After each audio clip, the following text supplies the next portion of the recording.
Reuben, I saw you made a post about finishing a course at Swinburne. That I did. What course was it, and how did you find the study material and practice components of it, as well as would you recommend it to other people interested in that industry, or is there other courses that are better to recommend for people who are interested in a more broader IT industry?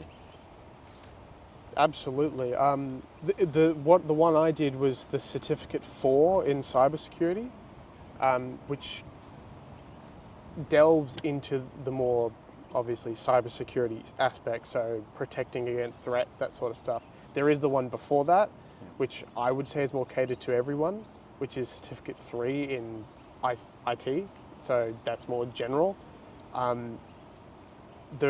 For me, for the one I did, the requirement was that you have at least some technical knowledge, where the Certificate 3, you could know nothing about computers and go in, you'll be completely fine. Because I remember one person in my class didn't know what a HDMI port was. And I went, what? You're here doing cybersecurity and you don't know if your laptop has a HDMI port. What? So that's why I'm like, I think you need some, at least a tiny bit of technical knowledge. But yeah, doing that, the reason why I did this one is because, one, I didn't get the ATAR I wanted from my exams, but doing this course to then get into the course I wanted to was just a no-brainer. Like, that pathway was just what I wanted to do. But at the same time, I knew someone from Mum's work that did this exact same course at Polytechnic and now works at CrowdStrike. So that's kind of the career path I'd like to go on. I know that working at those types of places by just doing that course is possible, so I thought that's what I want to do. And then hopefully land a place somewhere in the world with that course, or continue on to do Further education and stuff? Yeah, the diploma. I don't think there's an associate degree, but the bachelor, carry on with it. Yeah. That was a lot of fun. How much did the course cost you, and did you have any student loans for it? It was free. Really? It was the government paid for it because it was part of the TAFE kind of thing. But you only get one. So me having never done a certificate before, this was completely free for me. So I had no HECS debt, had nothing of the sort. But if I had done, I don't know, the certificate in graphic design, did that halfway through and decided this ain't for me, left, then went to do this, I would have had to pay.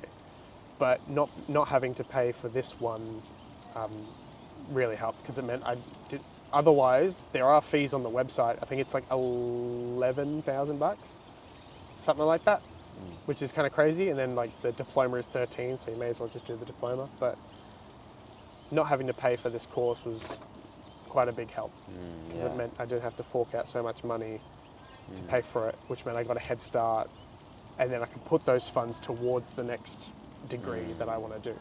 Yeah. It's quite good.